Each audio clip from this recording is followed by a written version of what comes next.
All right, thank you. Let's get started with our first session of the day. I'd like to bring up Oliver Rowe of VenuIQ and Heather Dow with Events and Management Plus Inc. to the stage for our first session, The Power of Event Tech to Enhance Customer Experience. Welcome, Oliver and Heather.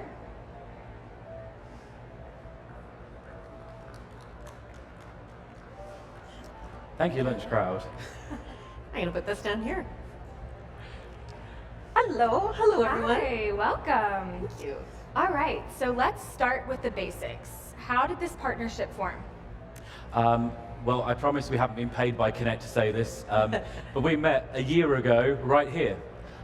So we didn't know each other before, and we got chatting about what Heather needed from her events and the sort of event tech that we supply and our experience with associations specifically, and then we kind of went from there pretty quick actually. Yeah.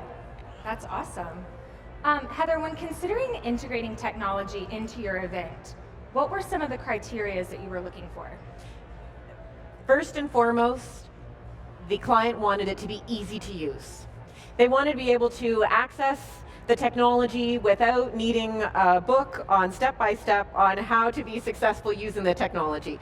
So simple to use, affordable, so budget friendly, and interactive elements in it, just to keep the delegates engaged. Yeah, and I think we find that's a common trend, especially in associations. You know, in a post-COVID world, a lot of them are stretched with resource, so they haven't got time to go and spend 2 weeks on an online course to get a certificate to allow them to use the event app. I mean, it's pointless, right? Or any sort of event technology. So our role as a provider is to make sure that we can show the organizer how to use it, and then they can get on with it and come to us if we need to support them and help them in any way as they learn our way. But also there's the support part of that aspect too, absolutely, yeah. Which can't be overlooked, because often you find this great technology and then you get it, you implement it, but then you realize there's no support there, and you run out of options on what to do with it, right? Yeah. It needs to be maintained. You need to be able to reach out to somebody and say, I need to add this feature, or how can I make this work better for me? And the support is there with this app. Yeah, and I think from an event technology point of view, it's not just event technology, it's technology in general. We're all used to it, right? Something stops working, an app with a bank or a social platform or whatever, and the only way you can get help is to maybe message them, or you can't speak to a human, and it might be something really simple to sort out. It might be a major outage, it could be anything like that. So I think a lot of tech providers fall into that though, right? They're not from the industry, they don't understand how an event needs to work. If you are a conference like this, if you're a theatre show, if you're a music gig, it has to happen at the time. Yeah, that's right. And whereas if your Facebook, Twitter, etc. is down for a day, it's not the end of the world, right? But for an event, it could be show-stopping. And I think the same way you have a backup or support, if the mics stop working, there's all the team working endlessly backstage to make sure all this happens and we can be heard and the video's working and all the graphics and everything. Like, you've got someone to physically go to. So often in technology generally, you don't have anyone to go to. Yeah, it's a bot. Yeah. So I'm kind of going off script here, but I'm just curious. What kind of things should people be looking out for when they're going to sign something like an event tech platform to make sure that they're going to have that support? Are there certain questions that you would have them ask to make sure that that person's going to be there to help troubleshoot when needed? I think for me, the first sort of massive red flag is when you're in any product you're buying, you're in front of a salesperson, they're just showing loads of PowerPoints and slides and stuff. For me, when I buy anything, whether it's tech or anything else, I want to see and feel the thing. I want to know it's working. So I want to see a live app, I want to see a live platform, I want to understand how that's going to work, and then maybe be able to talk to people, because anyone can write a case study, right? But I want to be able to, we've been doing it all day, we've got Heather here, we've got Janelle down there, we've got 3 or 4 customers actually here as planners today. A year ago we hadn't met them before and we hadn't worked with them before, so now we're like, oh actually when you're at the white party later, come and chat to them and just say, hey, these guys from the UK, are they okay? And I think that's where you start, right? Because technology's great and it can allow us to do some brilliant things, but if you haven't got the personality and the trust and the people behind it, then that's got to be a question, right? You can get a feel for the company. And you also want to know how you're going to be interacting with from the surface perspective, like what your delegates are going to see, but also how you are going to be interacting with it as the planner. You want to make sure that it works for you. It's not too overly complicated. Yeah, definitely. Yeah. Yeah. Well, that leads right into our next question. So integrating new element into events is not an easy task. How did you know that VenuIQ was the right partner for you?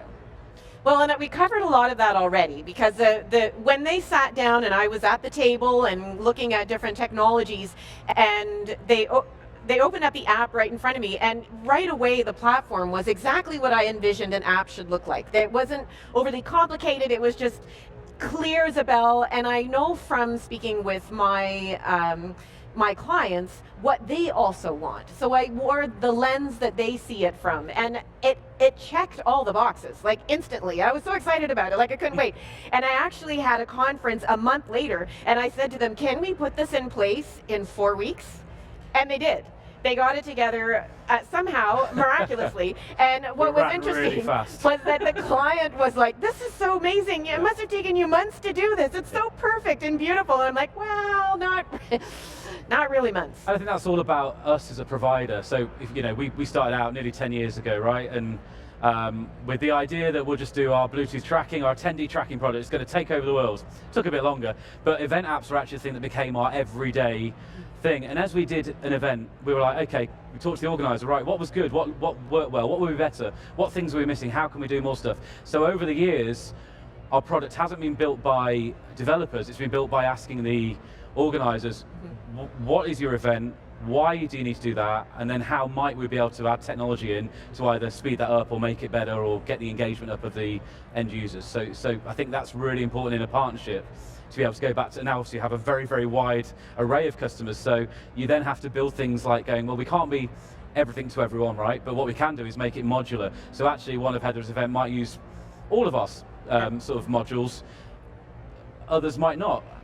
And that's fine, because the experience is very similar. It's familiar, it's, obviously it's brandable, so it becomes, unique to them. But it allows us to roll it out really quickly when we need to. So when the proverbial hits and something needs to happen, and obviously the event tech landscape is changing rapidly right now. There's acquisitions, there's big VC money at play, there's big names that have just at one point were the most valuable unicorns come out of the UK, and they're gone. They're vanished, in the space of a year. And I think there's a lot of that happening. We're a privately owned business. We have been since day one. We don't have any of that pressure, so we can do within reason what we want. Now, you said a lot of keywords that actually resonate well with me. You said it's a partnership, and it truly is, because we ran into some situations where our client wanted to change it a little bit, and they responded quickly. And then you also said you're private, which is privately owned, which has also a whole host of benefits, because when I emailed the team and we're on site, app is live, delegates are everywhere, someone comes up and says, I wish the app did this. I email them, and within 20 minutes I get a response, and looks like we're on it. We can have it integrated, just give us a second and we'll update it. And then all of a sudden and then the same person's coming back saying, oh, I just checked the app, and what I just told you about, it's there. So we took a list of things that came up after, and I said to the guys, I said, Luke, is there any way that we can integrate these things for our next app? And he's like, yeah, we're working on it right now. And then our IT that worked with us actually had some solutions as well, so we connected. It helped to improve the product, and it was a real partnership. And I think we were able to do that because of the private aspect. I really felt like I wasn't a number. I didn't sign a contract and was assigned a number. I signed a contract, and my name was Heather, and you guys knew me and you cared about me, and we continued to build on that partnership. So much so that it's like, oh, I'm signing all of these, so all of my clients now have the app set up because of this relationship last year, and because I trust it, and it worked. Yeah. And I think part of building that trust, we talked to a lot of planners today, actually, and yesterday, that they are tied into long contracts, and things have either changed over a period of time as the contract they've signed, the product that they've dealt with changed, and some things work better, some things don't work as they thought, or worse, some things they thought were included weren't. So, but they're tied in for 5 years or whatever. We've never done that. I think the first thing I said to Heather is, let's just do one event, let's try us, we'll prove we're going to do what we've promised you, and then if that's all good, we want everything. Yeah. And I think that's a fair partnership, right? Yeah. But still, if we don't do our job, Heather, other than the event that she's committed to next, is not committed beyond that. Now, obviously, we have some of our customers that do long commitments with us. We work with associations, but we also work with high ticket value events where they're, $3,000, $4,000, $5,000 of tickets to the attendee to attend. And so that's a very, very different kind of commercial aspect for us. And they tend to, be a bit more flexible on budgets. They tend to, but then tend to want a lot of bespoke things doing for them as well that maybe are totally out of what we've ever planned. So obviously, they pay accordingly. But it's the same methodology, right? We have a fantastic dev team. They're ours. They've been with us since day one, and they're brilliant. But they don't work in the events industry, right? They are the best to deliver what we want to deliver, but they don't understand why we need to deliver it. So we talk to the likes of Heather and our other customers to go, right, well, why do you need that? Is actually technology the answer, or are we all just mad? Is this what, is that going to complicate the process? In which case, actually, it's the human element we need to think of, not the tech element. Yeah. And I think everyone's too fast just to go, tech's the answer to everything. Mm-hmm. And sometimes we go, no, we're actually not right for your event. Like that's not us. Whereas some of our competitors will just be like, we'll do everything. But you talked about flexibility and budget, which is important because we have a number of clients, and some of them, their budget is not as sensitive as others. Yeah. And when we were discussing using the app for all of my clients, I was very honest with you and I said, this client is unable to afford the same budget. Yeah. And because you were able to be flexible, we could make that app happen for a client that had a very, very fragile budget. Yeah. So it was, and that, of course, is the partnership. Yeah, So especially, we, as much as we're a business, right, and we want to make some money, because that's why everyone's here, right? We also want to make sure we're supporting the right things as well. So, back in the UK as well, we do a lot of stuff, some not-for-profits, so we call them charity organisations there, so where there is that need, where, okay, there is some cost to cover, but actually it's something we want to get involved in, we want to be seen to be helping, then we can. Because our infrastructure, right? We don't have to go, oh no, we're not going to hit our ARR because we've done these 3 charity projects this year. It's that flexibility, I think, that is missed sometimes. And it would also be a good thing to point out, and I know I'm going off topic for a tiny moment here, but you did say being in UK, and we are in Canada and Canadian time zone, and I want to just make it clear that the time zone was never a barrier. In fact, a lot of the stuff was done before we even woke up because of the time change. Yeah. And then we would go to start the program and it's like, oh, look at all these updates that happened while we were asleep. So it was really, the partnership really worked despite the difference in time zones. Yeah. It was never a barrier. Yeah, I want to go back to something that you touched on, Oliver. One big myth about working with tech is that there's no human element. So how do you combat that myth? I think in our business, the humans are our most important asset, right? Yes, we've got our IP around how our algorithms work and how the app displays and all that kind of good stuff. But actually, without the humans that built that and the humans we've engaged with in the event professionals, we wouldn't have a business, right? And I think when we go to deliver on it, we want our team to care as much as Heather does that their events are going to get delivered. Things go wrong, it's tech, things break, they're out of our control. If AWS goes down, everyone on the planet's messed up, right? But it's, what are the solutions? How can we get around it? What's the fastest way? When you say no to a client because you can't do something for them, you don't want it to be a no where it's like, I'm just telling you no because I can't really be bothered. It's like, no, this is a caring no. Like, we've really tried to deliver this random thing for you, but it can't be done. And then Heather will know, no, we've genuinely tried. I think a lot of the time what happens is, no one likes being told no, but sometimes it's for the right reasons, right? Like, we could do this, but it might put that at risk. So let's park that for this event and let's build on it and test it properly and do it. It's a brand new thing. Maybe it's not going to have the impact we want. So let's, and again, it's having that human connection. You can't do that over emails. A lot of tech companies now are falling to, AI and chatbots and that kind of stuff. That isn't us. It's great and will probably save us a little bit of time in areas, but we'd lose that human element of our tech. And I think as probably 85, 90% of our events are now back to in-person, why do people come here? Why aren't people just logged in online and not bothered with the 4 a.m. travel or whatever? They come here because they want to make that human connection. They want to connect. So yes, technology can enable all that. But in the same way our service and support is human, I think our technology has to be that's around it as well.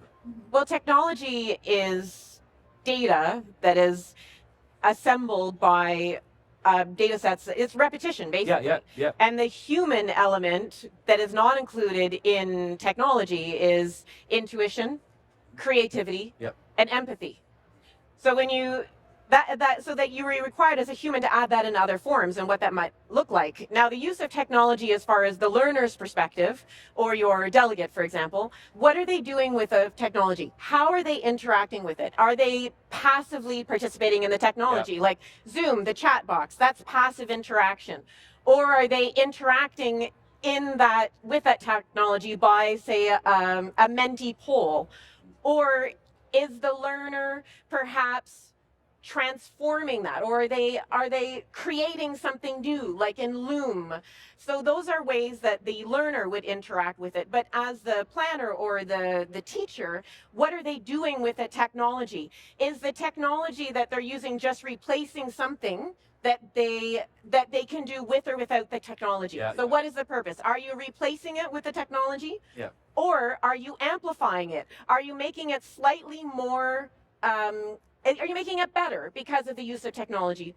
Or are you transforming it entirely, meaning that technology, whatever you're asking that learner to do with it, it's completely different. So in this case, using a mobile app, you're doing something completely different. You've transformed it. You've taken something that can only be done with technology. Yeah. Unlike, for example, if you were to use it, replace technology, like a show of hands for how many people agree this, yes or no. You could do a show of hands, or you can use technology to do that. To amplify it, you're going to send out a tweet message, right? You're amplifying the message that you just talked about today. So we're going to tweet about it, but then transforming with an app. So it really is, what are you using that technology for? And if you need empathy, if you need intuition, if you need creativity, then bring that into the fold.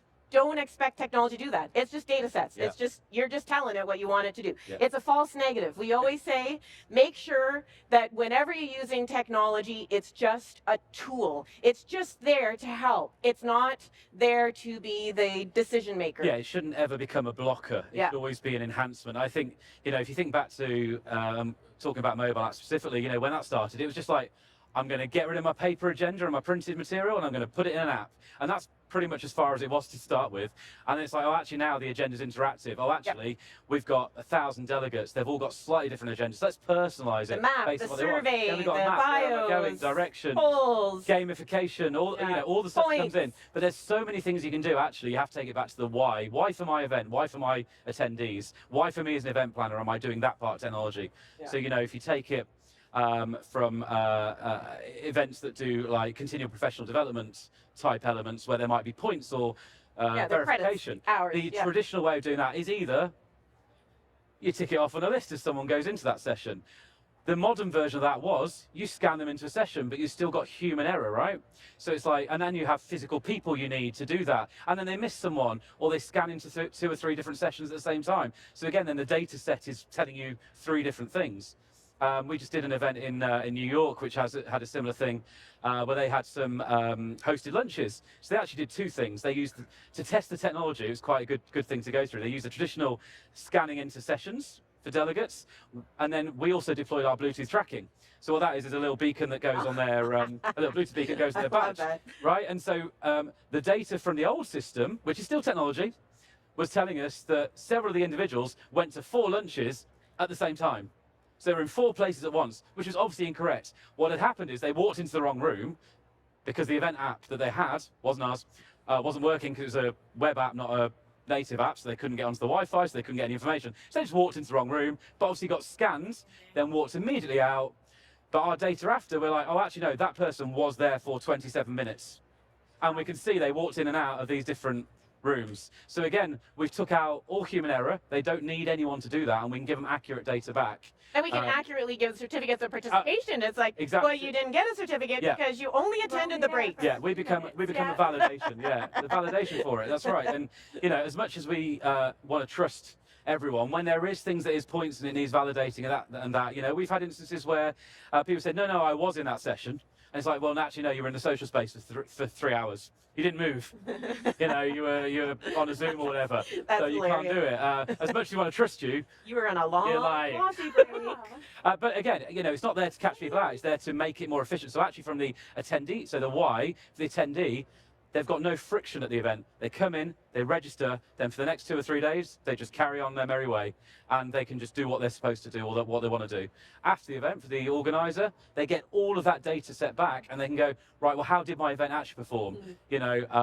Another great use case we had was, we talk a lot about sustainability at the moment in our industry, which is a very high carbon industry, right down to, you know, everything from carpets to electricity to travel, and to food, of course. So we had an event in Berlin that used the same technology, and they catered for 1,000 people to have this very high profile lunch. We think beef Wellington, so, you know, expensive and obviously massive carbon.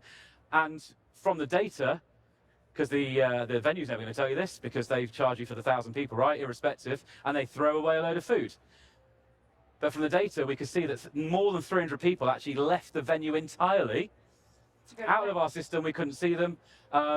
So the next year, not only did they not waste 300 meals, they saved themselves 10,000 euros, right? So they're saved on food waste, they're saved on cash, right? And at a time where costs are rising everywhere, it allows you that intelligence, that data set to go, actually, for next time, we can make these decisions. Analyzing for better decisions. Yeah. Yeah. So I want to kind of reroute a little bit and talk more about the experience for attendees. So what was your strategy for encouraging attendees to download the app, especially considering it was the first time using it? Because I think that's a struggle for everybody. Well, we've gone paperless, so we don't print posters or pages or anything. And we spent a lot of time emailing the delegates in advance saying, if you want a program, make sure you print the program from the website. And we even had a button for PDF download. So when we integrated the app and we had that ready, we just sent a welcome email through the app and saying, here's the app. And everyone was accessing it. And what was interesting was Luke was able to give me the data saying, you know, of your 267 participants so far, 232 have already checked into the app. Incredible. And then we were using the app to send the push notifications. So if you didn't have the app, you were missing important messages. Yep. So it was funny because you always get that one person that is totally resistant to the app. They're like, I'm fine, Mr. Grumpy Pants. Well, I don't need to know what's going on until they miss something important. And then they come up like, okay, connect me to the Wi-Fi, download the app, show me. And then an hour later, I love this thing. I just did a survey and I just messaged my friend that I hadn't seen in 2 years using the messaging. Yeah. And I hope we use it. You know, the person that was so resistant, are we going to use this again next year? I have a suggestion for improvement. And it's like, excuse me, roll back the clock an hour. So when you set up for success, and it's all about communication, you just set the expectation. The expectation is we are not printing your program. You're going to get all of the relevant information from the app, the push notifications, you're going to get the updates.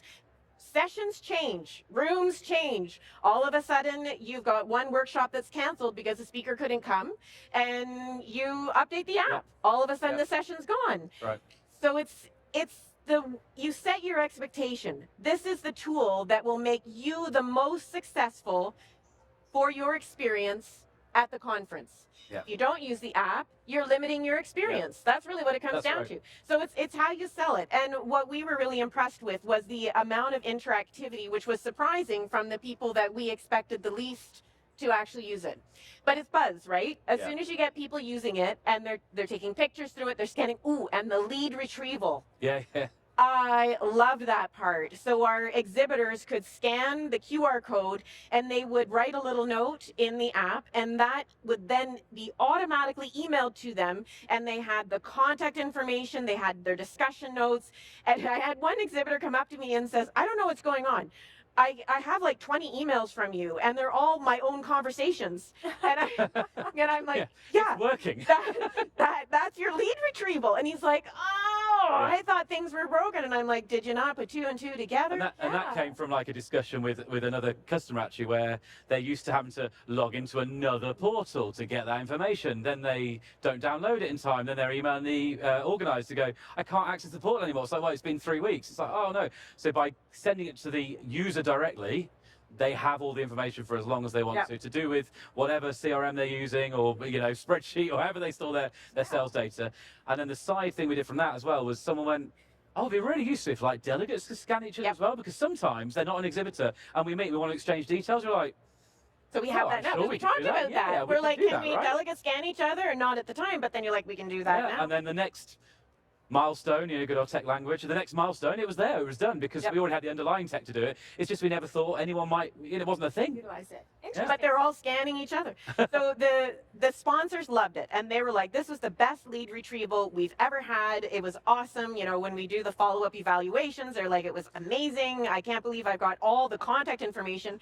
And they use that for their value on investment and the return on the investment. So we actually have an app sponsor this year. So their logo is on the design of the app, which is fantastic, because they're all loving it now, and that was one of the first things to go. Everyone wants to be an app sponsor now. Yeah.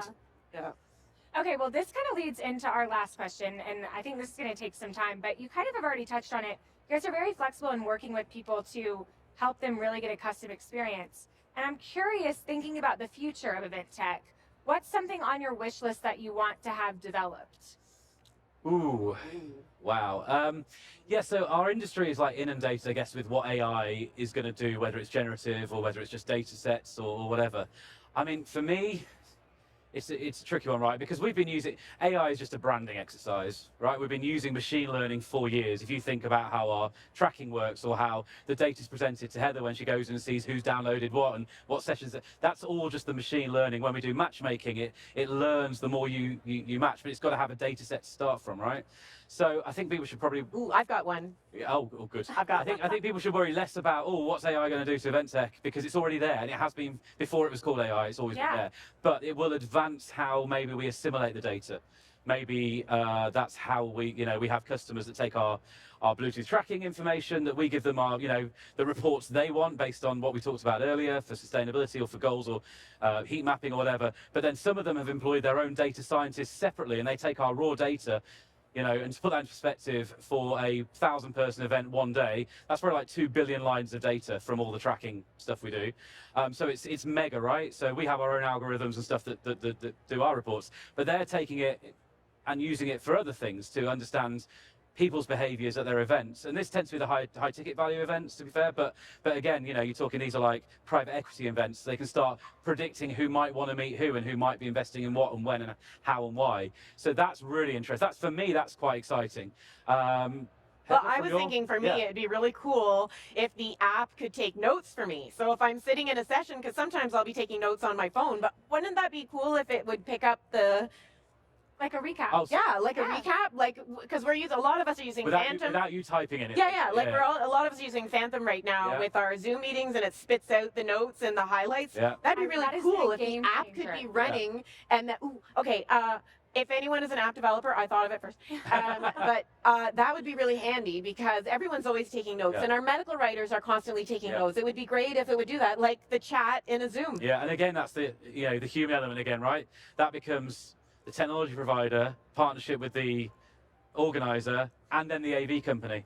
Because at some point you've got to plug into the sound, right? Yep. So we've got to plug into the audio. But again, there's some very, very good speech tools out there. If anyone's been to any of the Event Tech Live events, there's a big one in London. I know they do a Las Vegas version out now as well. But they use a provider who does exactly that. So for accessibility purposes is what they use it for. Yeah. But there's no reason why that live stream couldn't then run through a processor and go, these are the points, these are important topics. You have that for me? Oh, Luke. Wherever Luke is. Have it ready for May. That's his task. See, we're getting things done right now. I know, yeah. Developing it all. Well, that's it for this panel. I want to say thank you guys so much. Any last minute things to add? No, I think just to say, Luke and I will be at whatever the party is tonight at Tau, is it? The white party. I had to buy some white trainers because I only have navy or black is my wardrobe.